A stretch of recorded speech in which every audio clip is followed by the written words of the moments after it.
सीधे बैठेंगे, 3 टाइम्स ओम बोलेंगे।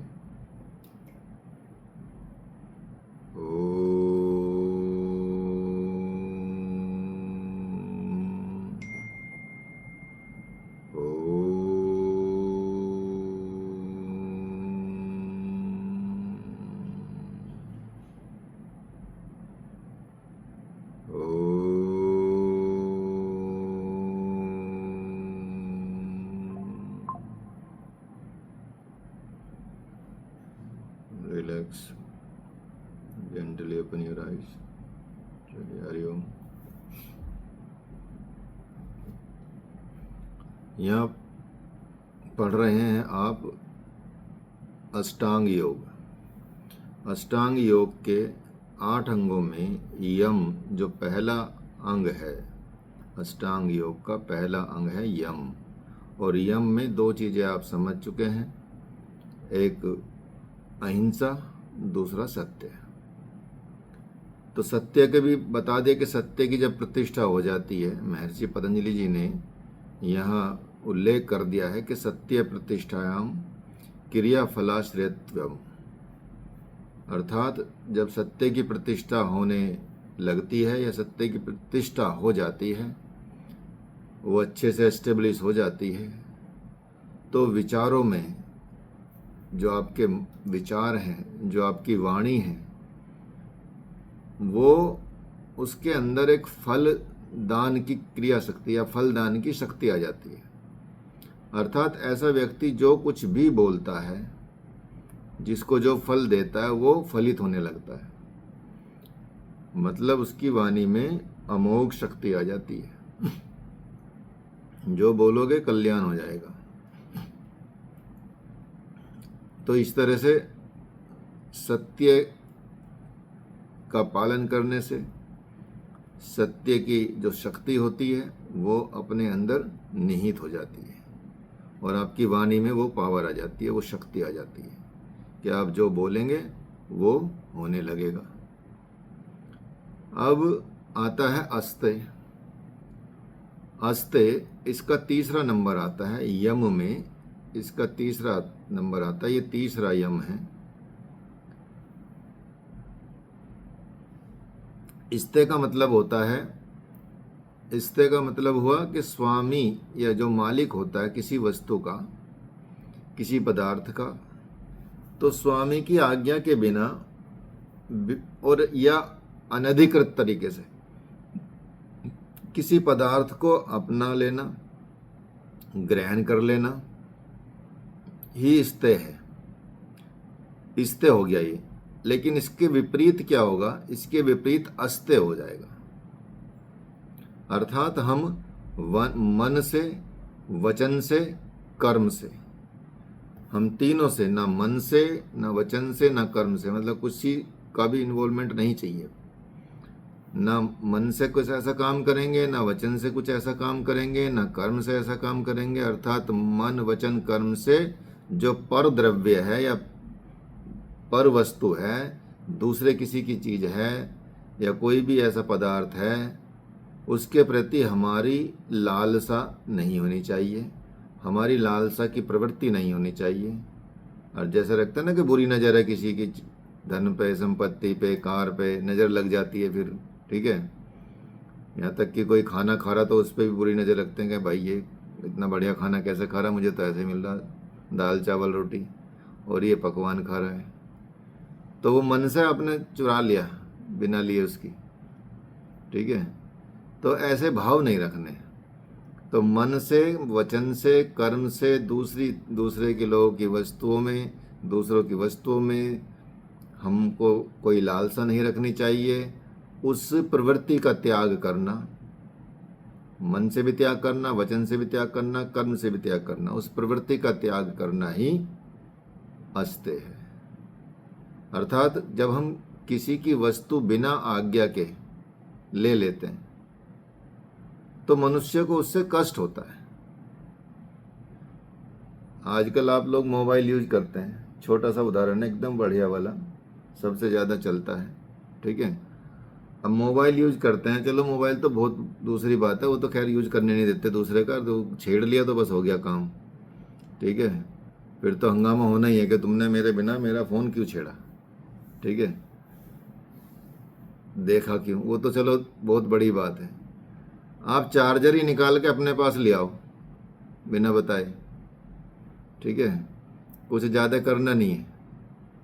और उसको थोड़ा सा, जिसका चार्जर लिया है वो बस उसको ढूंढने में समय लग जाए थोड़ा सा, भी कहाँ चला गया, तो उसमें भी उसका मन कितना दुखी होगा, भाई मेरा चार्जर कहाँ चला गया, मैं परेशान हो गया हूँ। अर्थात आपने उस मनुष्य को कष्ट दे दिया, जबकि नॉर्मल है, ठीक है भाई, चार्जर मैं भी यूज कर रहा, तू भी यूज कर ले, लेकिन वो उसका है, वो जो आपने ले लिया, ठीक है। वर्तमान उदाहरण तो ये है, छोटी छोटी चीज भी मतलब आपको नहीं करनी है। अर्थात बिना आज्ञा के किसी भी वस्तु लेने से, किसी की वस्तु लेने से उस मनुष्य को कष्ट होता है, ठीक है।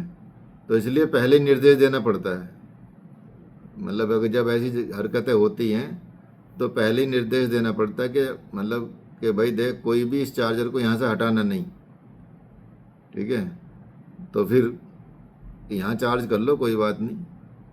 उसमें भी कई लोगों को कष्ट होता है बिना बताए, तो इसलिए वह वो एक तरह से, वो भी एक तरह से हिंसा मानी जाती है, क्योंकि आपने कष्ट पहुंचाया किसी को, किसी की चीज़ लेके, मान लिया बिना बताए गाड़ी लेके चले गए, आए और कुछ बता नहीं, चाबी उठाई और गाड़ी लेके चले गए।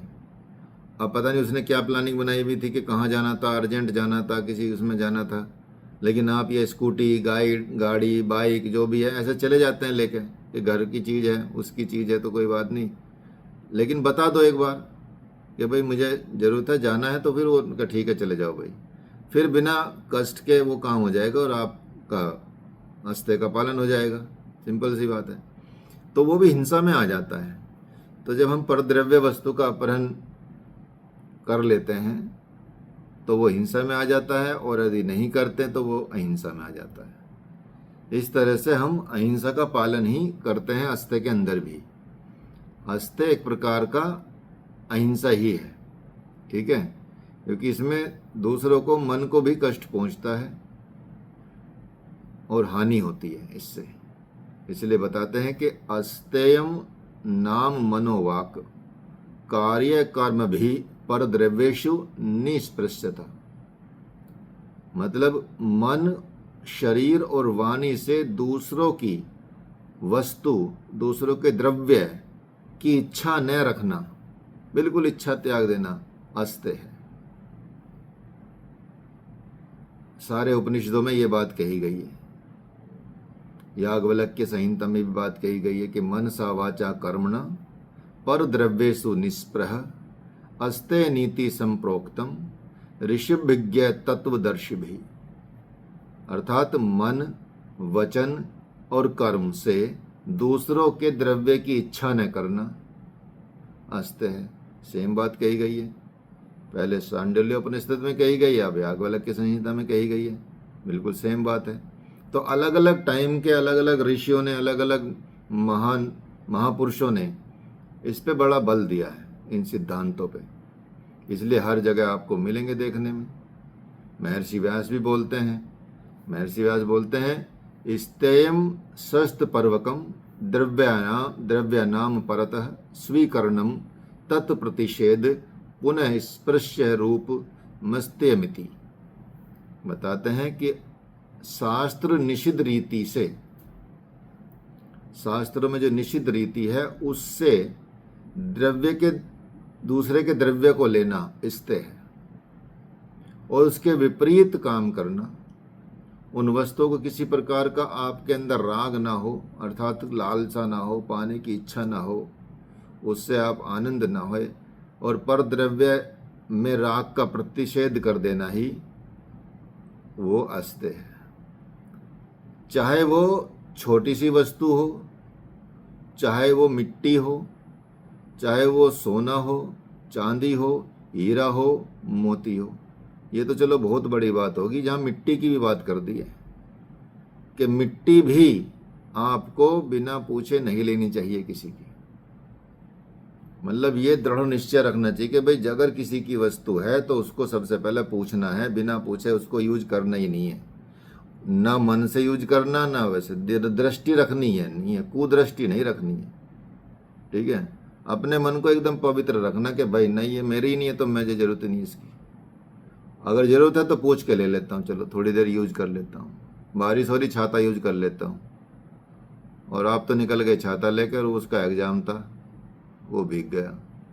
ठीक है, तो गड़बड़ हो जाएगी, तो इसलिए कष्ट हो जाएगा। इसलिए कितनी भी मूल्यवान वस्तु हो और कितनी भी कम मूल्यवान वस्तु हो, मिट्टी से लेके हीरे तक, हीरे मोती तक भी कोई वस्तु बिना पूछे बिल्कुल अनीतिपूर्वक मन से भी नहीं लेनी है, वचन से भी नहीं लेनी है, शरीर से भी ग्रहण करने की इच्छा नहीं रखनी है, उसी का नाम अस्ते है।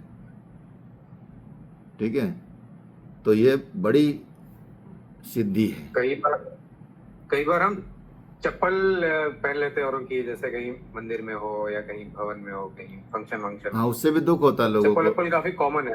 कॉमन तो है, लेकिन क्या है, तो जब तक उसको पता नहीं चल रहा है तब तक उसको दुख नहीं हुआ। आपने चप्पल ली और वहीं निकाल दी जाके, ठीक है, और वो तब तक आया नहीं व्यक्ति। लेकिन यदि वो आ गया और चप्पल आप पहन के घूम रहे हो तो वो अपनी चप्पल ढूंढने में उसको कष्ट होगा। मतलब वो ये बोलेगा यार मेरी चप्पल कौन ले गया, मेरी चप्पल कौन ले गया, देख 2-4 से पूछेगा। थोड़ी देर में वो कहीं और आप उतार के चले गए, मतलब जरूरी नहीं कि वहीं उतार के गए, तो कहीं और उतार के चले जाते हैं, तो ऐसे भी कष्ट होता है। वह भी नहीं लेना है। आप भी बिना चप्पल के कोई जा रहे हैं, आप अपनी पहन के जाओ। ठीक है तो ऐसा कि दूसरों की चप्पल पे निगाह रखनी है कि भाई अच्छी चप्पल पहन के आ जाऊंगा। हमारी कई बार कोई और पहन जाता तो हम किसी और की पहन जाते आपको नहीं पहन के जाना, आप वो चोरी करा तो आप भी चोरी करेंगे।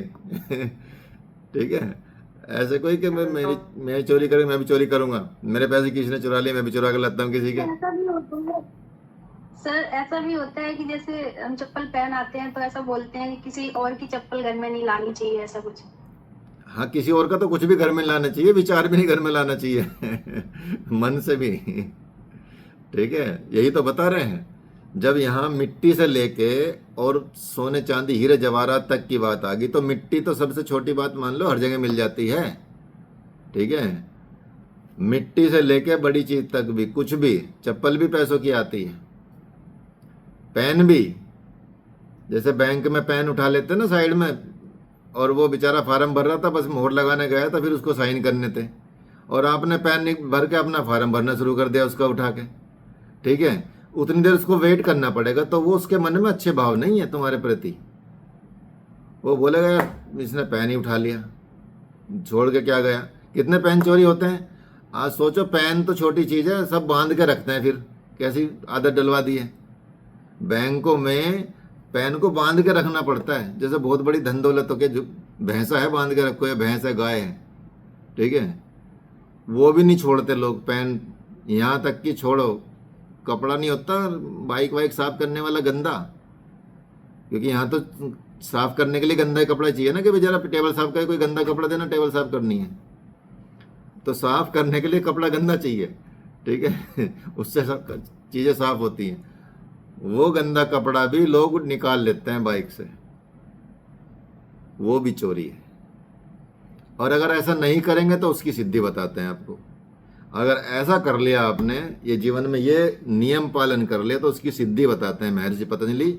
अस्ते प्रतिष्ठायाम सर्व रत्नोपस्थानम। देखो कितनी बड़ी बात है, माला माल हो जाओगे आप। अस्ते की प्रतिष्ठा होने पर, जब अस्ते की प्रतिष्ठा हो जाती है, तो जितने भी प्रकार के द्रव्य पदार्थ हैं, हीरे हैं, जवाहरात हैं, रत्न हैं, बिना इच्छा के ही आपको प्राप्त होने लगेंगे। उस मनुष्य को किसी भी प्रकार के धन रत्न का अभाव नहीं रहता। सोचिए, जब आपने सब कुछ ऐसा इतने हो गए कि भाई हाँ ये बंदा चोरी नहीं करेगा, भगवान ने सोच लिया कि ये नहीं चोरी करेगा। अस्ते का मतलब चोरी करना होता है, कि ये चोरी नहीं करेगा, सबसे सुरक्षित धन इसके पास रहेगा, तो इसको पास भेजता हूँ हीरे जवाहरात, सोना चांदी, नोट। तो जितनी हम चोरी करते हैं उतना ही हमको हानि होती है, दरिद्रता आती है। चोरी करना अपने नाम दरिद्रता लिखवा लेना है, जैसे सुदामा ने लिखवा ली थी। सुदामा ने भगवान कृष्ण के चने खा लिए जब जंगल में गए थे। माता ने भेजा था उनको, संदीपन ऋषि थे उनके गुरु थे, उनकी जो गुरु माँ थी भोजन बनाती थी बच्चों के लिए, तो सबको बच्चों को भेजती थी कुछ ना कुछ काम करने के लिए। तो भगवान कृष्ण और सुदामा तो दो मित्र थे, सखा थे आपस में, ठीक है। तो सुदामा को दिए चावल चने दिए कि जाओ ये कृष्ण के चने हैं, ठीक है, और ये तुम्हारे चने हैं, जब भूख लगेगी तो खा लेना, लकड़ी लेके आओ जंगल से, जाओ दोनों।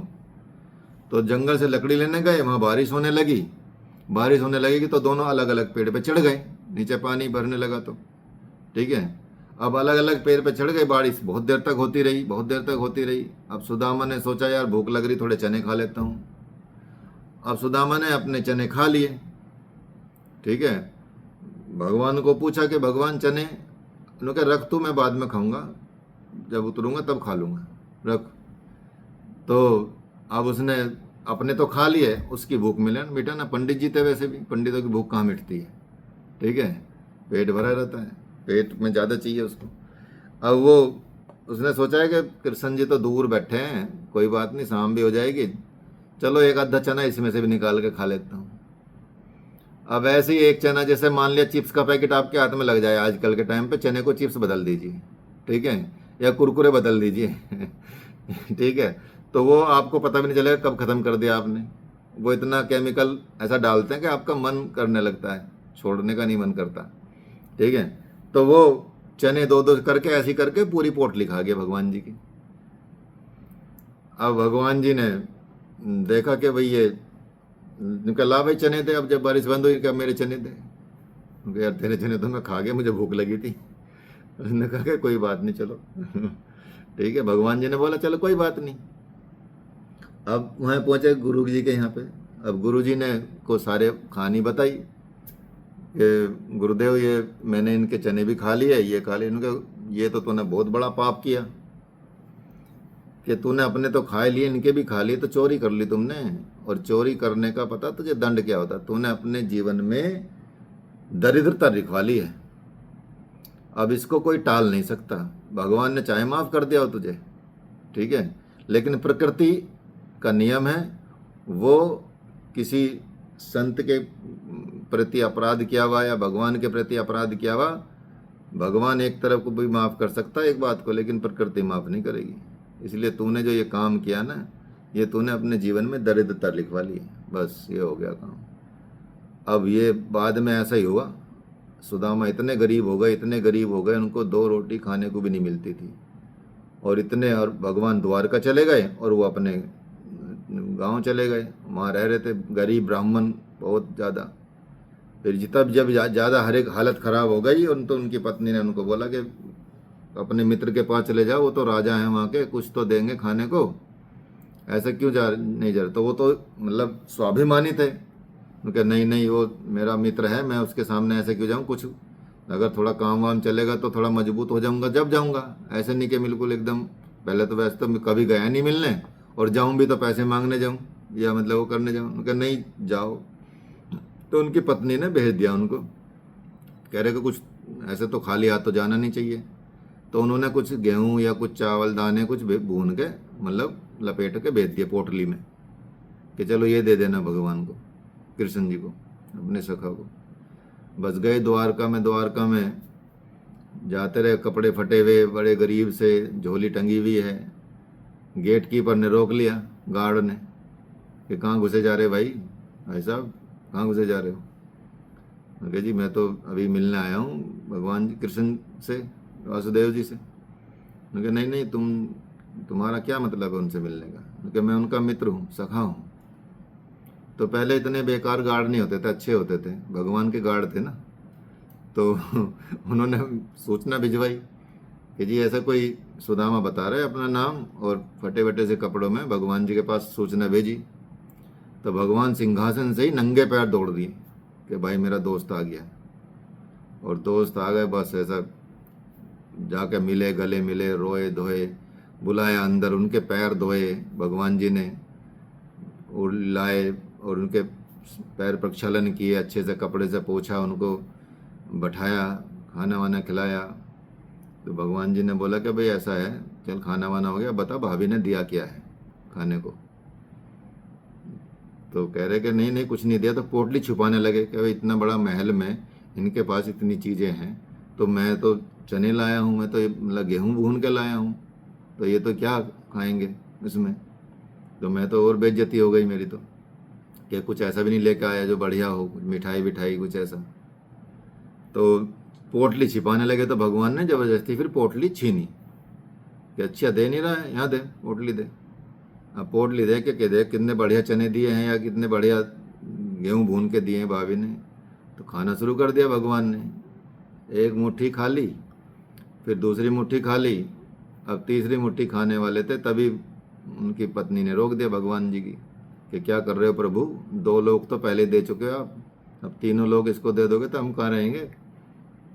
तो इतना बड़ा भगवान ने एक उसका इतना बड़ा परिणाम भी दिया, और वो लेकिन उसको सुदामा को पता नहीं चला इस बात का कि उसको कुछ मिला। तो उसने बोला कि चल ठीक है अब मैं चलता हूँ। तो भगवान ने बोला ठीक है भाई चल, चला जा। तो वो सोच रहा कि कुछ तो दे भगवान, कृष्ण जी कुछ तो दे मुझे। अब उसके दिमाग में तो उनके चलो कोई बात नहीं, मतलब दुर्भावना तो थी नहीं बिल्कुल भी भगवान के प्रति, मतलब अपने मित्र के प्रति, क्योंकि कोई बात नहीं, थोड़ा ऐसी बात होगी, कोई बात नहीं, चलते हैं, कोई दिक्कत नहीं, अच्छी बात है। मतलब बिल्कुल दुर्भावना के बस दिमाग में यह आके कुछ दिया नहीं, कोई बात नहीं, उनका भूल गए होंगे या ऐसा मन नहीं किया होगा कुछ देने का, चलता हूँ कोई बात नहीं। अब गए अपने गांव, गए तो उनका वहाँ देखे तो घर ना मिले। वहाँ देखा कि भाई यहाँ तो मेरी झोंपड़ी थी भाई, यहाँ तो झुग्गी थी, ये वहाँ कहाँ चली गई। उनके झुग्गी झुग्गी तो यहाँ कोई नहीं है। उनके नहीं, झुग्गी थी जब मैं गया था तब तो यहाँ झुग्गी झोंपड़ी थी, मेरी परिवार था, बच्चे थे। तो एकदम अंदर से फिर महल से सुंदर सी स्त्री निकल के आई, कपड़े अच्छे पहने, गहने वहने पहन के। उनके आप आ गए स्वामी, आप आ गए, कहाँ चले गए थे। उनके आप कौन हुए कि मैं आपकी पत्नी हूँ, कि ये घर के तो महल है, तो तुम्हारे जाते ही भगवान आए थे, उन्होंने दे दिया, उनको भेजा कि ये जाओ, विश्वकर्मा को भेजा, उन्होंने बनवाया सारा महल, ये तो तुम्हारे जो मित्र हैं सखा उन्होंने तो दे के गए हैं। तब उनको समझ आया कि भाई क्या साम्राज्य बनाया। तो चोरी इतना बड़ा पाप होता है। जब उसका पाप प्रायश्चित खत्म हुआ, और वो तो बिल्कुल संत प्रवृत्ति के थे, बिल्कुल ही मतलब कुछ ऐसा और गलत काम नहीं किया उन्होंने जीवन में। तो उस टाइम का पाप बड़ा पाप था, सतयुग का या कल उसका मान लो द्वापर का। कलयुग में थोड़ा बहुत पाप चल जाता है, फिर भी भुगतना तो पड़ता है। इसलिए अस्ते की प्रतिष्ठा होने पे, जब अस्ते की प्रतिष्ठा हो जाती है और आपके मन में ऐसा विचार हट जाता है कि कोई मेरी चीज़ नहीं है भाई, जो मेरी चीज़ होगी मैं उसी का प्रयोग करूँगा, किसी और का टच भी नहीं करूँगा। मेरे प्रयोग से चाहे मैं उसको दे दूँ, लेकिन उसको दुख नहीं होना चाहिए थोड़ी देर के लिए भी, ठीक है।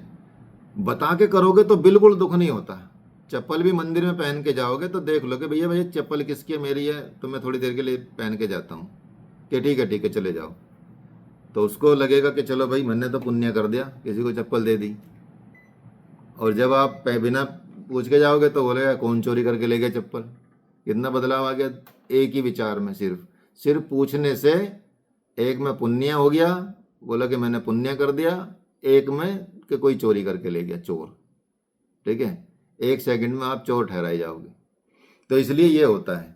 तो भगवान श्री कृष्ण जी भी कहते हैं भगवद गीता में कि अन्यानाश चिंतयन्तो माँ ये जनः पर्युपासते तेषाम नित्याभियुक्तानाम योग क्षेम वहायम, कि जो उपासक ईश्वर को अनन्य भक्ति भाव से भजते हैं और वो इच्छा का त्याग करते हैं, आसक्ति रहित जीवन जीते हैं और निरंतर ध्यान चिंतन में लगे रहते हैं, उन भक्तों का मैं योगक्षेम वहन करता हूँ। अर्थात जो उनको चाहिए, जो उनको द्रव्य की आवश्यकता होती है, ठीक है, चाहे वो उसको इच्छा ना लग रही हो, क्या इसकी जरूरत नहीं है, लेकिन मुझे पता है उसको इच्छा जरूरत रहेगी आगे फ्यूचर में, तो मैं उसको ला कर देता हूँ।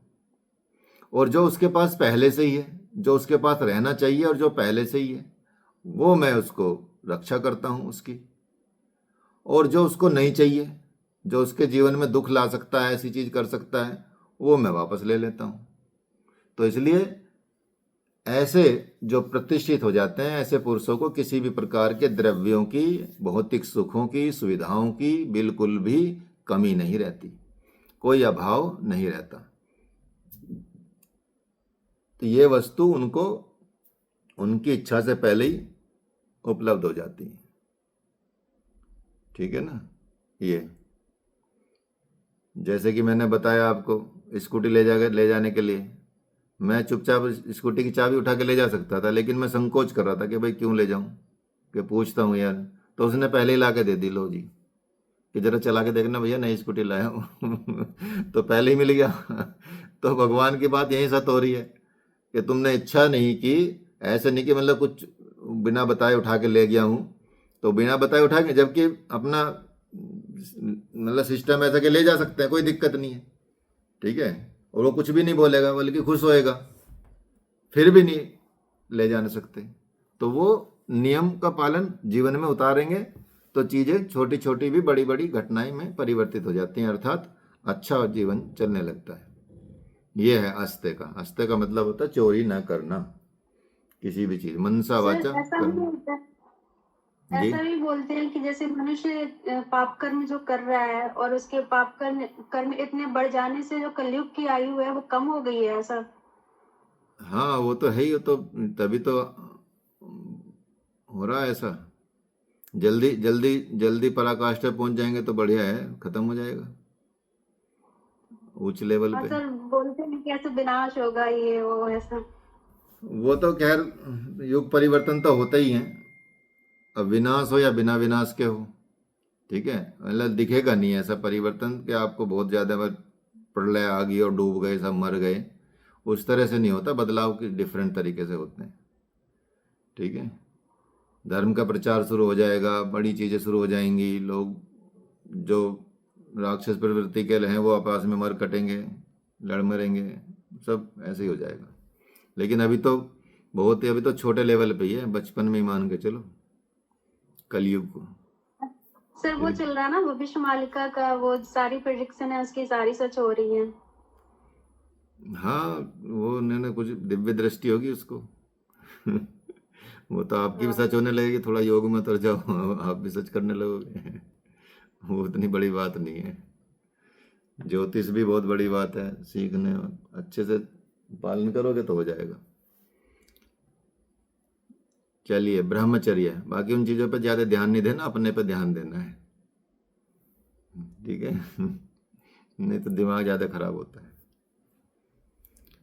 बस ज्ञान नॉलेज के लिए ठीक है, जानकारी होनी चाहिए, बस इतना ही रखो, बाकी अपने चीजों पे सुधार करना है।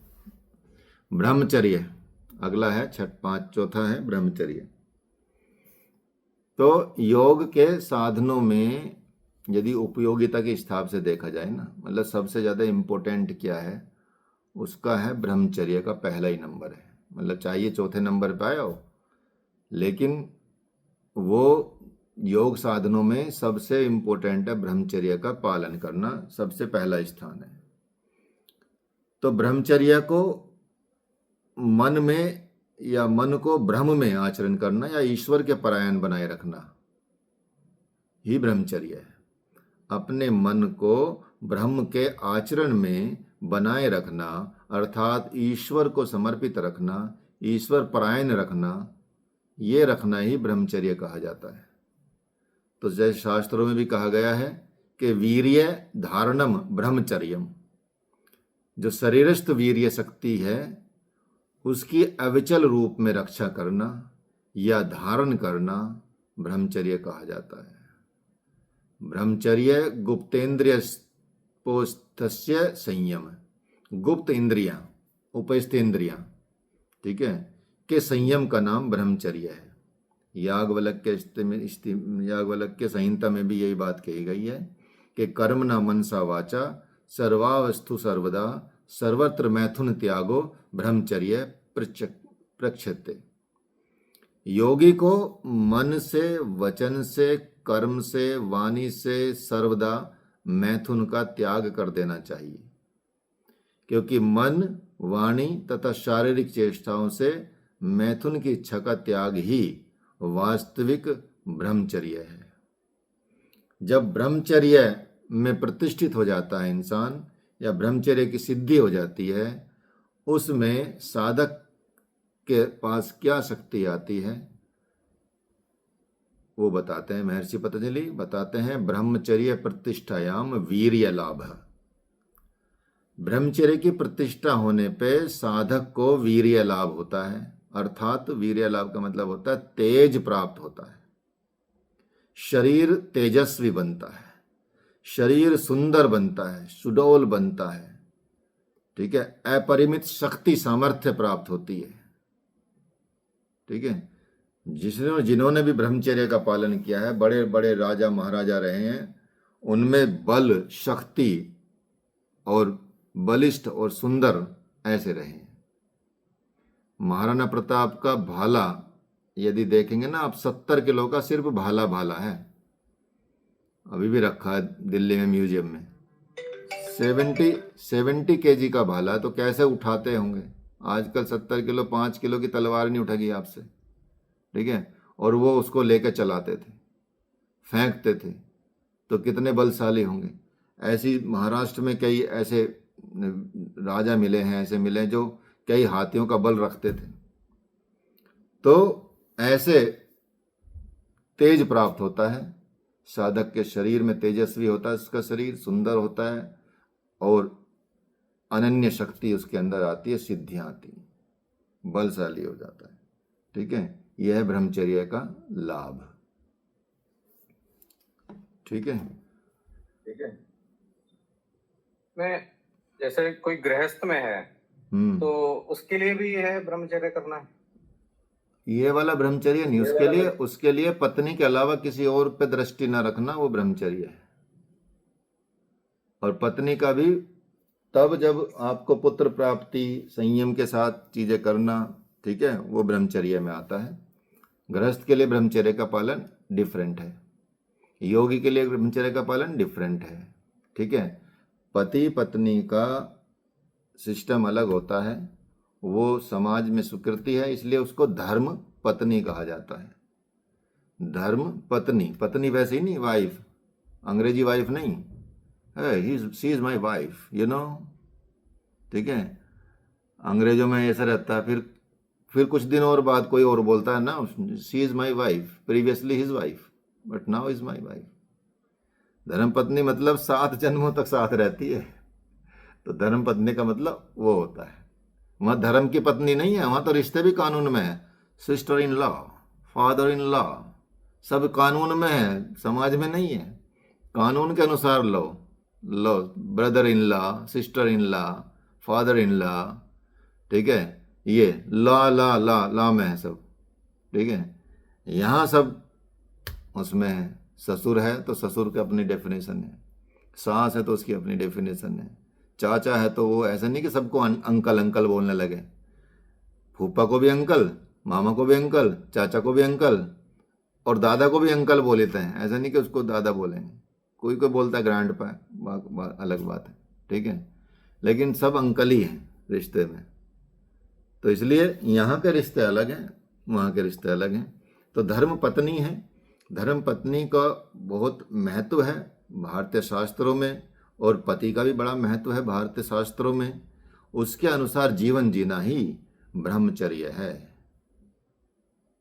संतान उत्पत्ति करो, कोई दिक्कत नहीं है, ये है, ठीक है, बढ़िया है, लेकिन कहीं और कुदृष्टि न रखो, मन से भी, कर्म से भी, वचन से भी, ठीक है, वो ब्रह्मचर्य का पालन है। तो उसमें ऐसा नहीं है कि निषेध है। हाँ, योगी बन जाओ तो फिर उसमें वहाँ पालन करो, ठीक है। फिर है अपरिग्रह। अपरिग्रह तो महर्षि पतंजलि ने अपरिग्रह का परिणाम बताया है। बताते हैं, अवसानार्मर्जन रक्षण क्षय संगड हिंसा दोष दर्शनाद स्वीकर्ण कर्णम परिग्रह। मतलब विषयों को संग्रह करने में, जो हमारे विषय हैं, इंद्रियों के विषय हुए या जिन जिन में हमारा राग है वो विषय हुए, उनका संग्रह करने में, उनकी रक्षा करना, व नाश से सर्वथा हिंसा दोष रूप देखना। अगर आप विषयों में संग्रह नहीं करते हैं और उनकी रक्षा, ऐसा नहीं कि भाई इसलिए रखा हुआ कि मैं देखभाल भी करूँगा, रख लो भी लूँगा, ठीक है, और चारों तरफ यदि उसमें दोष देखते हैं कि भाई ये हिंसा दोष है, अगर मैं ऐसा करता हूँ तो ऐसा स्वीकार न करना, वो अपरिग्रह में आता है। अर्थात नॉन कलेक्टिवनेस, चीज़ों को ज़्यादा, अपने विषयों को ज़्यादा इकट्ठा मत करो। तो भोग साधना को स्वीकार ना करना ही अपरिग्रह है। जैसे मान ले है साधना का टाइम, ठीक है, या बने हैं योगी, या आपको पालन करना है सात्विक आहार का, ठीक है, लेकिन आपको बोला कि योगी जी आज आपके लिए, आप शाम को तो आपके लिए बहुत बढ़िया गुलाब जामुन मंगाइए, एकदम रसगुल्ले मंगाइए टॉप वाले, ठीक है, पूरे बंगाल से लाके आए हैं, बहुत ही सुंदर है, इतनी मिठाई बनी है, ये है, आप आइए। तो आपको वो भोग स्वीकार नहीं करना चाहिए यदि आप योग में जा रहे हैं या योगी हैं। जो आपका सात्विक भोजन है, जो पथ्य भोजन है, जो मिताहारी आप बने हुए हैं, उसमें आपको विषयों को ग्रहण नहीं करना। विषय तो आएंगे ही आएंगे, धन दौलत आएगी आएगी, लेकिन आपको स्वीकार नहीं करनी। अर्थात संचय की वृत्ति का भी त्याग कर देना है। आवश्यकता से अधिक धन का संग्रह नहीं करना है। अपनी जीविका के लिए जितना हो सकता उतना ही संचय करना है। इसलिए साधकों और योगियों के लिए कहा गया ये बात, देह रक्षा के अतिरिक्त भोग साधनों का परित्याग कर देना ही अपरिग्रह है। तो महर्षि पतंजलि इसका परिणाम बताते हैं कि इसका परिणाम क्या होता है। बताते हैं कि अपरिग्रह स्तरीय है, स्तरीय जन्म कंथता संबोध है। अपरिग्रह के दृढ़ होने पर, अपरिग्रह के दृढ़ होने पर या प्रतिष्ठित हो जाने पर योगी को पूर्व जन्मों में क्या था, कैसे थे, ये भी स्मृति हो जाती है। जब आप अपरिग्रह की प्रतिष्ठा हो जाती है आपके जीवन में, तो आपके पुराने पिछले जन्म आपको पता चल जाते हैं, उसकी याद आ जाती है, ठीक है, क्योंकि आपने कुछ इकट्ठा नहीं किया तो आप क्लीन हैं, कोई दिक्कत नहीं। तो पूर्ण अपरिग्रह प्राप्त होने पर जन्म वृत्तांत ज्ञान प्राप्त हो जाता है, अर्थात पुराने जन्मों का ज्ञान प्राप्त हो जाता है। अगला जन्म में क्या होने वाला है इसका भी ज्ञान प्राप्त हो जाता है। ये अपरिग्रह का परिणाम होता है अगर ये पालन। इसलिए आप देखेंगे ना, जो साधु संत होते हैं, ऋषि मुनि होते हैं, वो अगर इस लेवल पे पहुंच जाते हैं तो उनको सब ज्ञान रहता है, भूतकाल का भी, भविष्य काल का भी, वर्तमान का तो रहता ही रहता है। ये होते हैं 5 यम कहते हैं इनको, ठीक है, यम बोलेंगे, यम।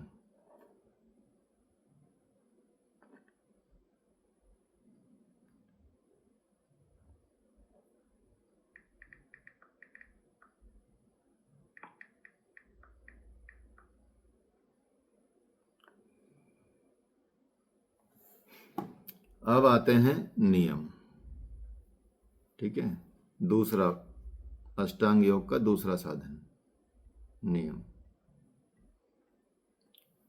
समझ गए कैसे कैसे सिद्धियां मिलती हैं? ये सब सिद्धियां हैं, these are not easy thing.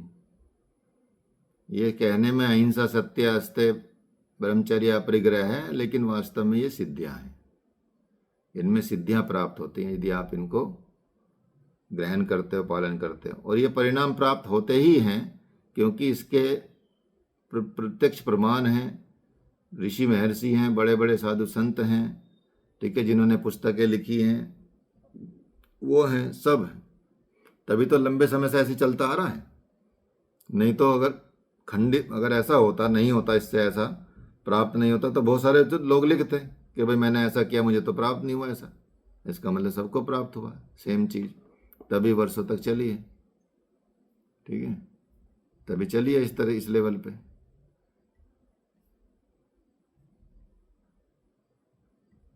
नियम, नियम में क्या क्या आता है, कौन बताएगा?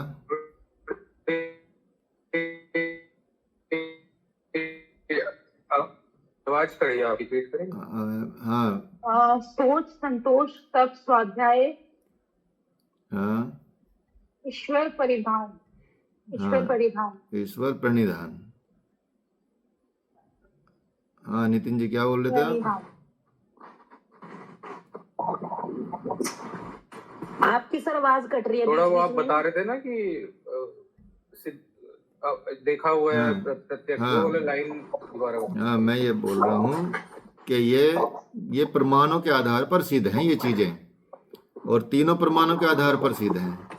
प्रत्यक्ष रूप से भी सिद्ध हैं, और आगम रूप से भी, और अनुमान रूप से भी। तीनों रूप से ये सिद्ध हो जाती हैं चीजें, तभी ये लंबे समय तक चलती है, नहीं तो विरोध हो जाता है। और जो इस लेवल पे पहुंचता है तो उसको पता चल जाते, तो वो फिर आगे सेम बात लिखता है। इसलिए अलग अलग टाइम पे अलग अलग ऋषियों ने, अलग अलग मुनियों ने ये सेम चीज को स्वीकार किया है।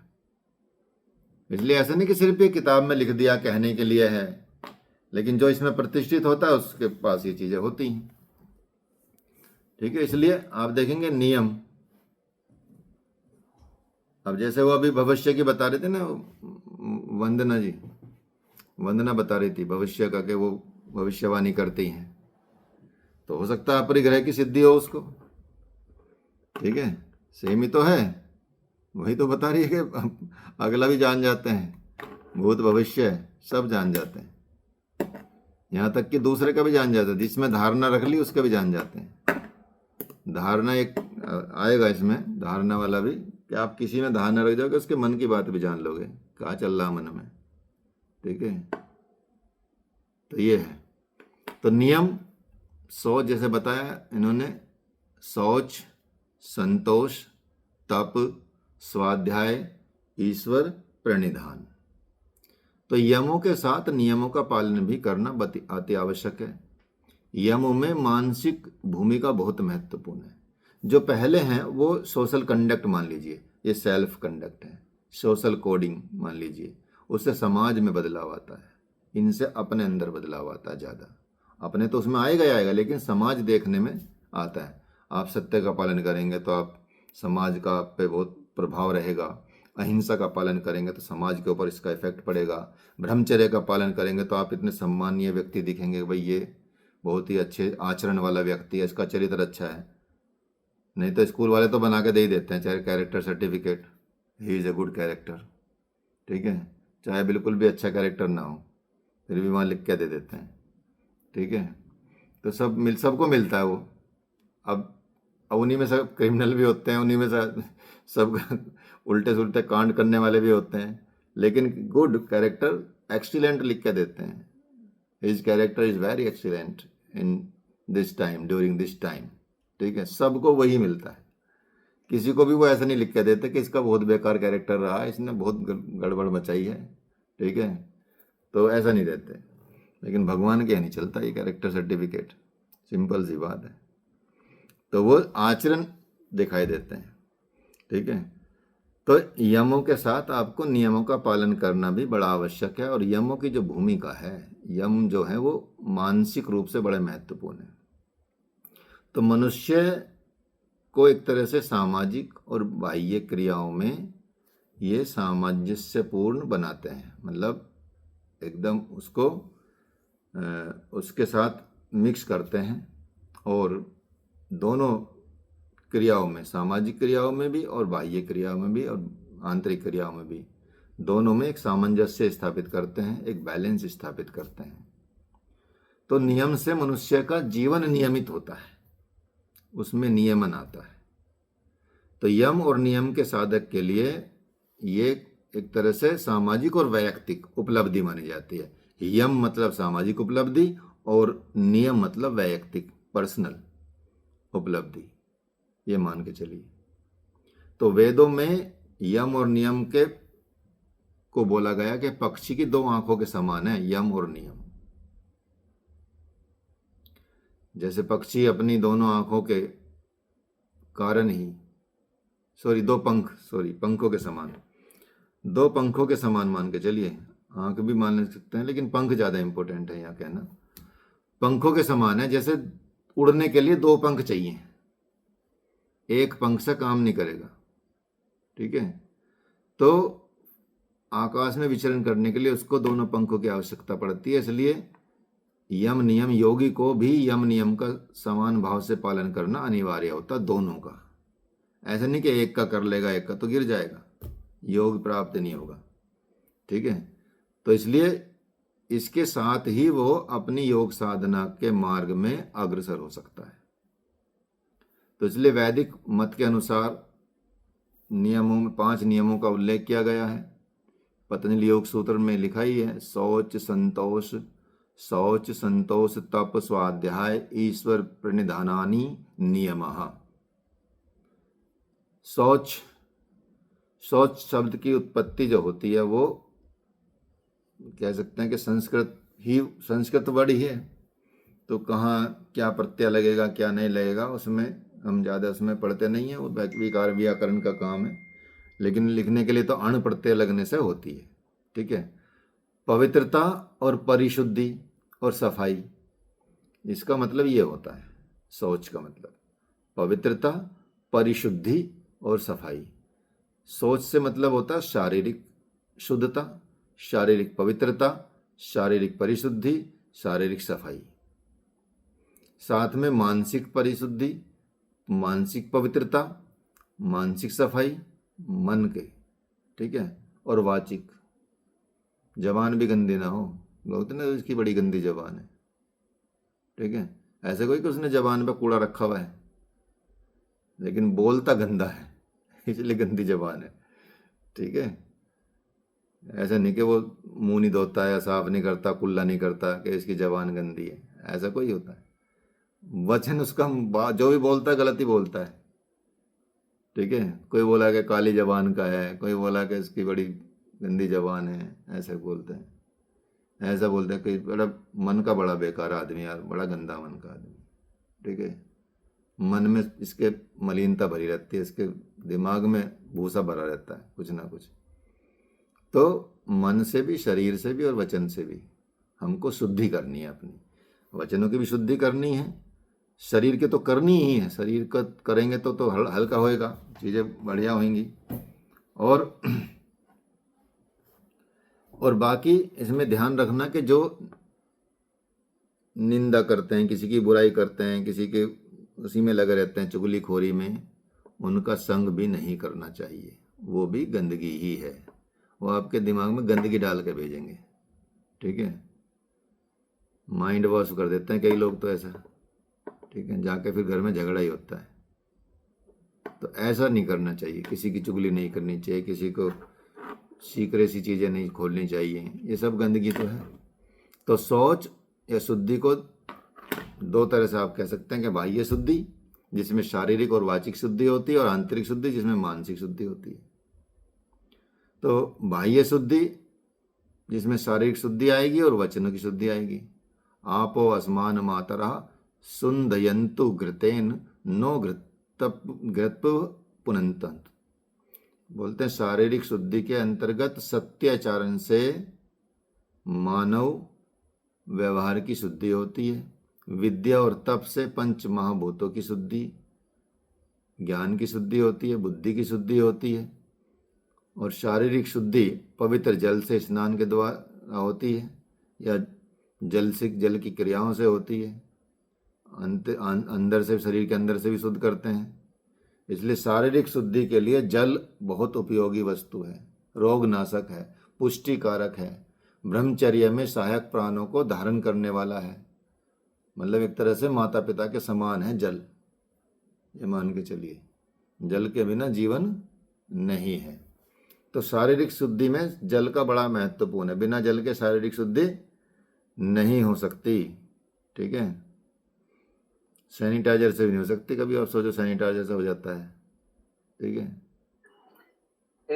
विदेश में जैसे ये लोग टॉयलेट पेपर यूज करते हैं तो बहुत ही बेकार लगता है वो, तो बिल्कुल शुद्धि नहीं है उससे। हाँ तो वो योगी भी कहाँ है वो तो मलेच्छ मान के चलो उनको तो ठीक है।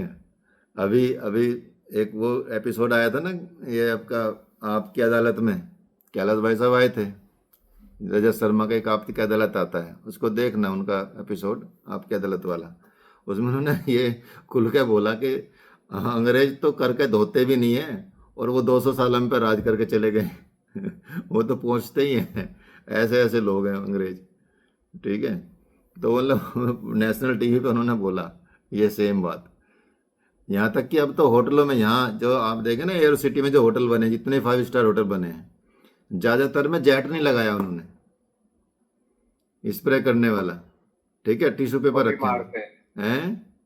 कॉपी कर रहे हैं विदेश में। हाँ, विदेशी कॉपी कर रहे हैं भाई। तुम भारतीय परंपरा, जबकि इटली में जाओगे आप, इटली के होटलों में, क्योंकि वहाँ बहुत मुसलमान ज़्यादा हैं, तो वहाँ की वजह से उन्होंने अपने होटलों में हर बाथरूम में वजू करने का, मतलब जो नमाज पढ़ने के लिए करते हैं ना, उसका अलग से पोर्ट लगाया है। ठीक है, हम हैरान हो गए, हमको ये क्या चीज़ है भाई, बहुत पूछा एक दूसरे, हमको ये क्या चीज़ है, इसमें क्या करना होता है। ठीक है तो मगर ना इसमें टॉयलेट कर सकते हैं, ना इसमें ये कर सकते हैं, ना मतलब है क्या ये तो किसी ने बताया जी ये उनके लिए है। ठीक है, मैं कहा अच्छा भाई, तो ऐसा तो यहाँ अब अंग्रेजों के लिए बनाने लगे हैं। ठीक है भाई, तुम अपनी परंपरा सिखाओगे या उनकी परंपरा अप्लाई करोगे? ठीक है, तो वो ऐसा बेकार की चीज़ है, तो कहाँ शुद्धि होगी।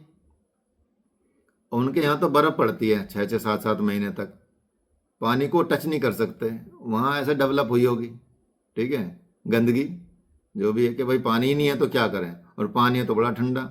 जैसे आप सर्दियों में जब सर्दी आती है तो जितना पानी आज यूज कर रहे हो उतना पानी को यूज करते सर्दियों में। ठीक है, हाथ भी ऐसे धो के निकल लेते हो हल्के में ही। ठीक है, दूर यदि गर्म पानी नहीं आता आपके वॉशरूम में या बाथरूम में, नलों में तो बढ़िया पानी आता है, जो गांव में नल होते हैं उनमें तो गर्म ही पानी आता है, एकदम ऐसा टेम्परेचर का पानी आता है, बेस्ट टेम्परेचर रहता है वो, नहाने के लिए भी, पीने के लिए भी। सर्दी में भी नल से निकालेंगे बढ़िया गर्म पानी निकलेगा, एक अच्छे टेम्परेचर का पानी निकलता है, वो सबसे उत्तम टेम्परेचर होता है हर मौसम के हिसाब से। और गर्मियों में बहुत ठंडा निकलता है। ठीक है, अपने आप ही बदल जाता है। एसी अंदर ही फ्रिज लगा हुआ है, भगवान ने लगा रखा, पहले से फिट किया हुआ है। ठीक है, लेकिन आप जब टंकी में रखते हैं पानी या सर्दियों में यूज करते हैं, ऊपर टंकियों में रहता है, पूरी रात ठंडा होता है। ठीक है, तो मतलब उसको फिर गर्म करना पड़ता है। तो एक बार मैं कहीं इंटरव्यू देने गया था होटल मैनेजमेंट का 1995 में देहरादून में, तो एकदम हालत तो पतली थी, पैसों से पैसे होते नहीं, तो बड़ी मुश्किल से पहुंच के चलो इंटरव्यू दे लिया, पेपर दे लिया, मतलब पास तो ही गए थे, रिटन में पास हो गए थे, तो इंटरव्यू देने गए थे, होटल मैनेजमेंट करना था। तो फिर वहाँ गया तो वहाँ किसी ऐसी 1000-1200 रुपये के, मतलब 500 रुपये के कमरे में रुका कहीं, वहाँ पानी नहीं था गर्म, सुबह इंटरव्यू था, नहा के जाना था, तो इतना ठंडा पानी, सर्दियों का टाइम था, ऊपर बर्फ़ जमा हुआ पानी, एक तरह से बड़ी मुश्किल से उसी में ही नहा के जाना पड़ा। ठीक है तो मतलब पानी लेकिन बहुत कम यूज किया कि भाई थोड़ा पानी यूज कर लेते हैं, बस धो, मतलब एक तरह से शरीर धो जाए, इतना ही पानी। अगर गर्मियाँ होती तो खूब नहाते बढ़िया से। ठीक है, तो ऐसी उनके यहाँ तो महीनों तक नहीं होता, ये डेवलप ऐसी होती हैं चीज़ें। जैसे मांस खाना मजबूरी है उनका, क्यों? क्योंकि वनस्पति होती नहीं है। रेगिस्तान में मांस खाना मजबूरी है, वनस्पति होती नहीं है। बर्फ़ में मांस खाना मजबूरी है, वनस्पति होती नहीं है। जीव जंतु तो होते भी हैं और आ भी जाते हैं, और वो वहाँ सड़ते भी नहीं हैं। इसलिए तो भारत में काली मिर्च का व्यापार होता था, काला सोना कहते थे उसको।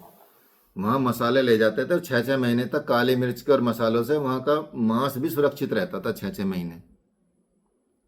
जैसे हमारा अचार हजारों वर्षों तक सुरक्षित रह सकता है घर में डला हुआ।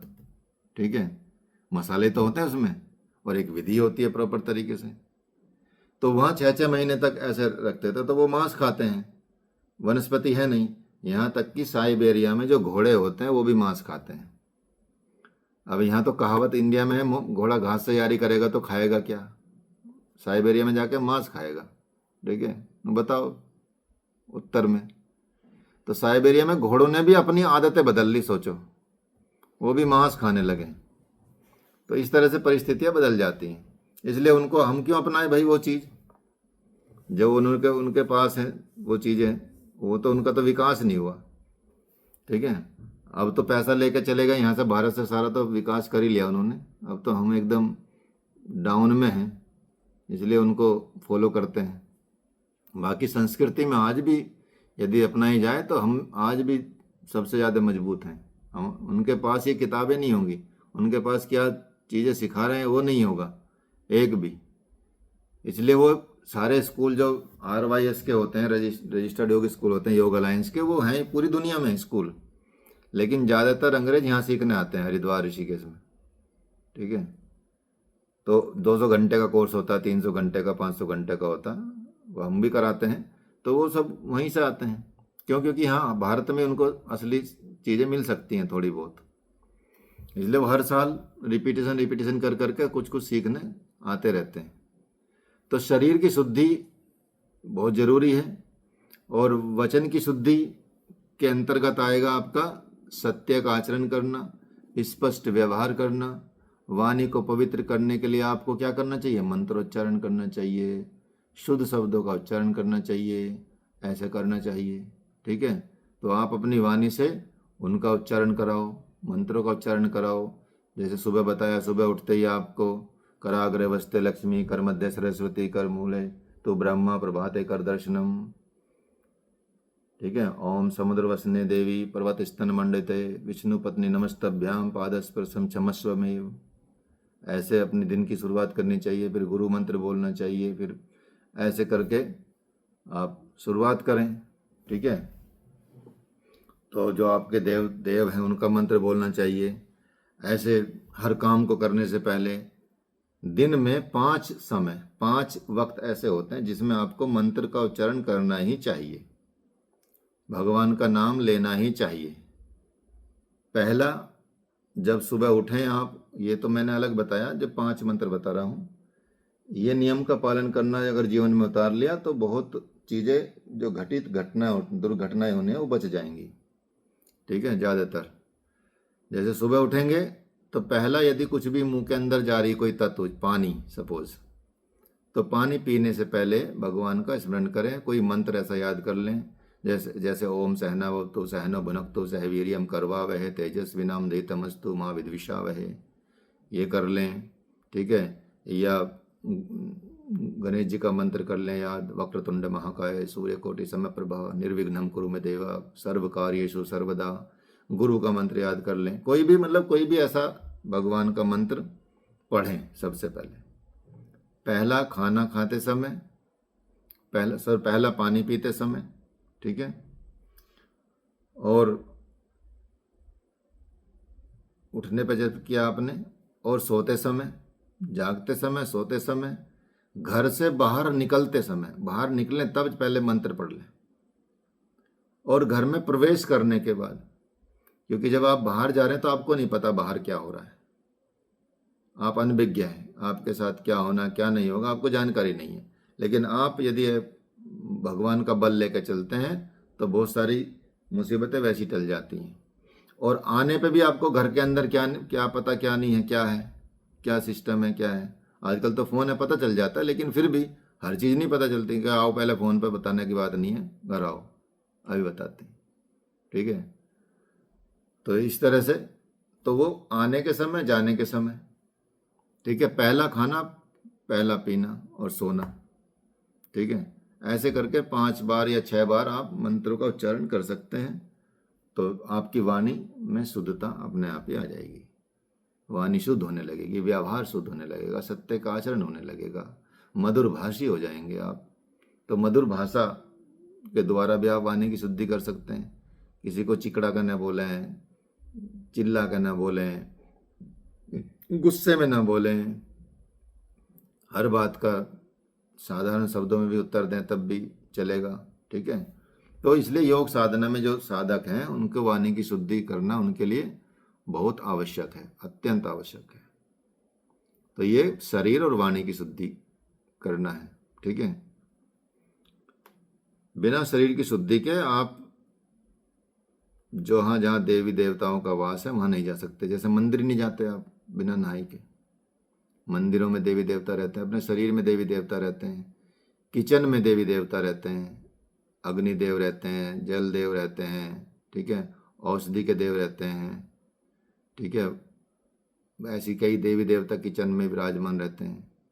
किचन मतलब पाकशाला, ठीक है, तो वो रहते हैं, इसलिए ऐसा समझ के चलिए। आंतरिक शुद्धि, अंतःकरण में उठने वाले जितने भी भाव हैं उनका शुद्ध करना, अंतःकरण की शुद्धि करेगा, अर्थात दूषित भावनाओं को समाप्त कर देना। किसी के प्रति ये दूषित भावना ही नहीं रखनी है आपको।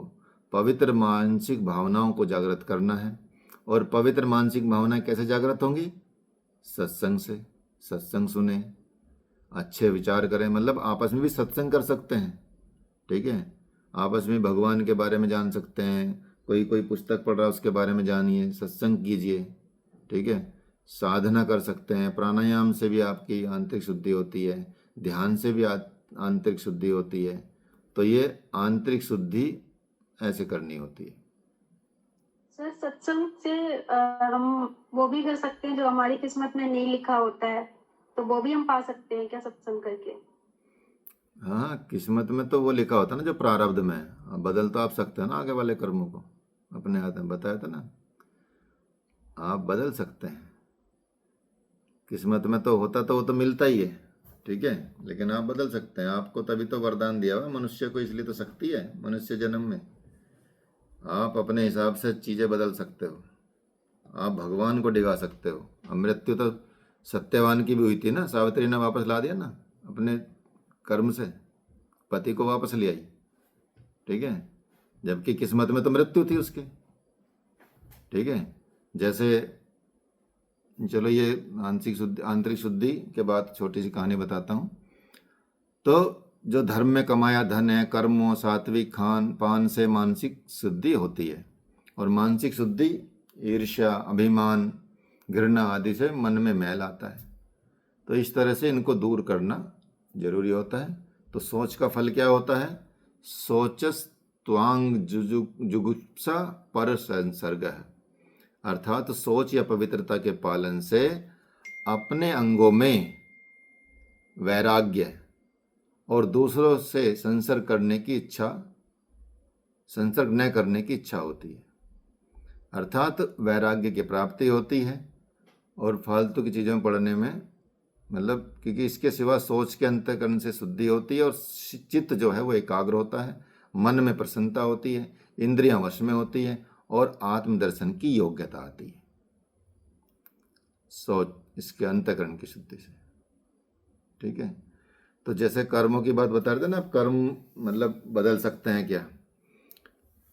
एक ब्राह्मण थे बनारस के, मान लो कहीं के भी मान लो, पति पत्नी थे, उनके कोई संतान नहीं थी।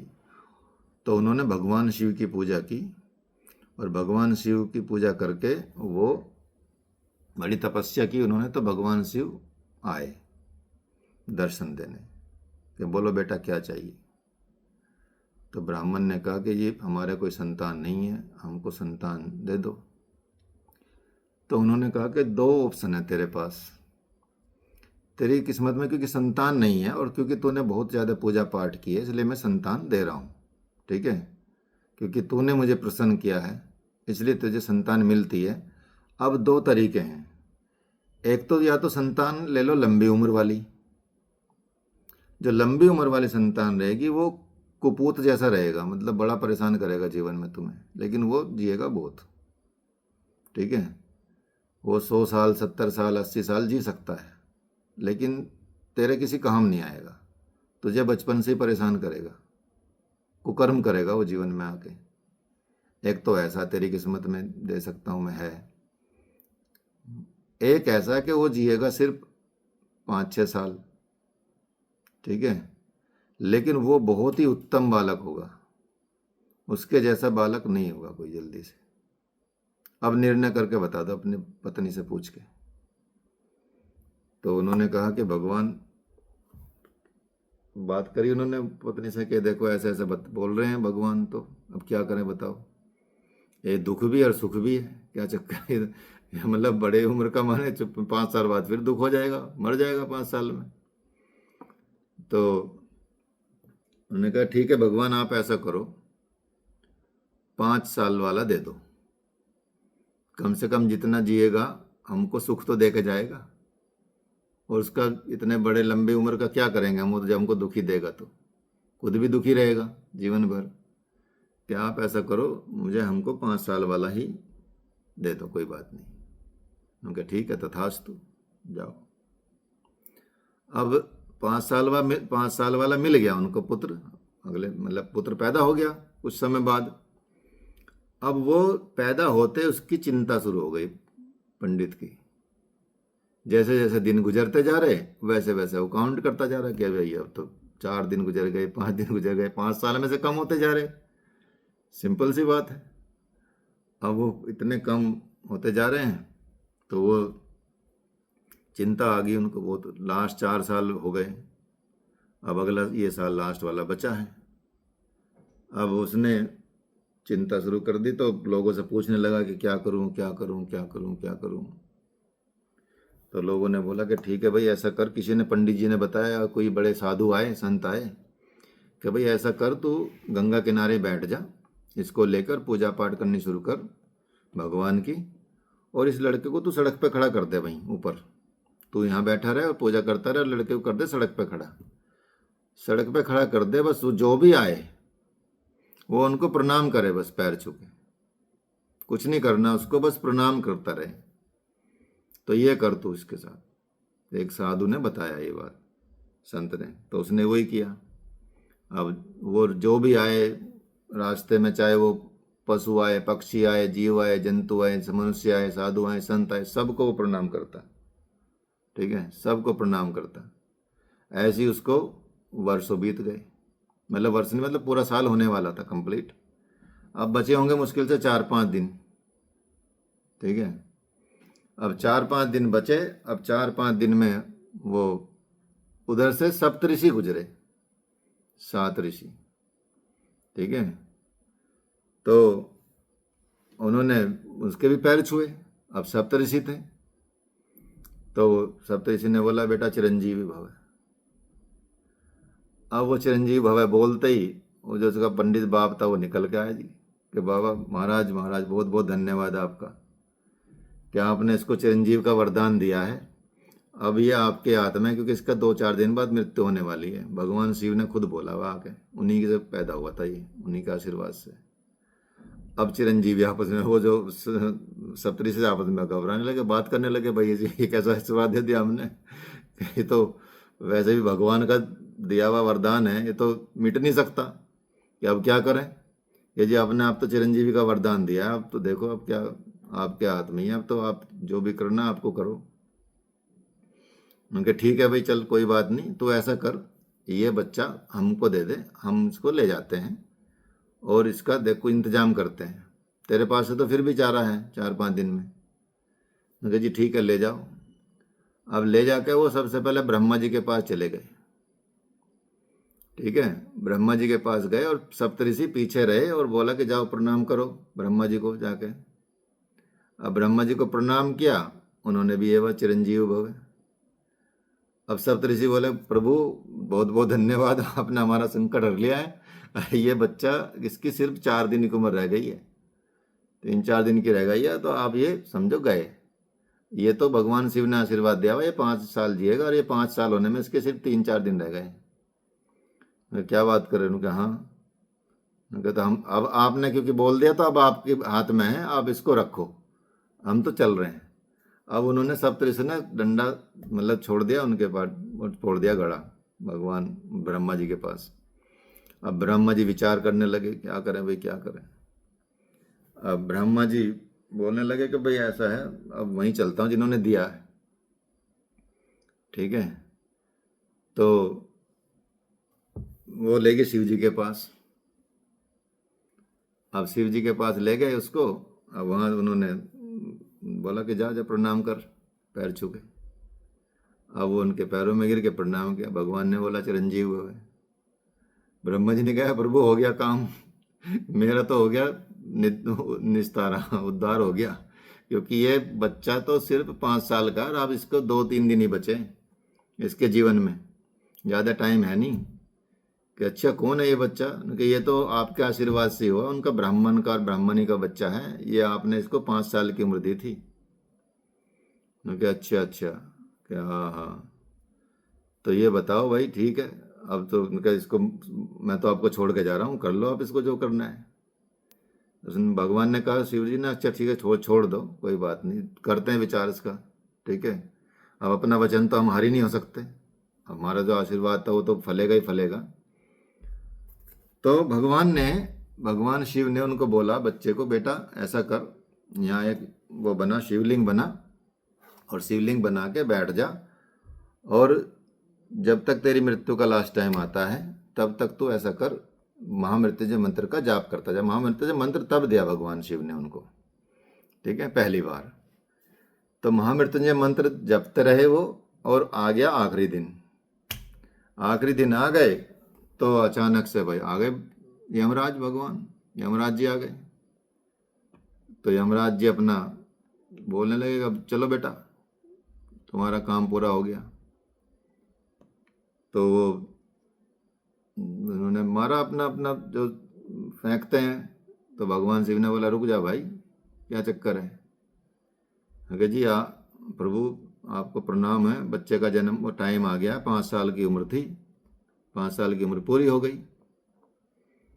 तो ठीक है कि जी 5 साल, अच्छा इनका 5 साल पूरी हो गई, ठीक है हाँ। तो भगवान शिव ने यमराज से बोला, ये बता, ये वरदान किसने दिया था इसको 5 साल का? उनके जी आपने दिया था।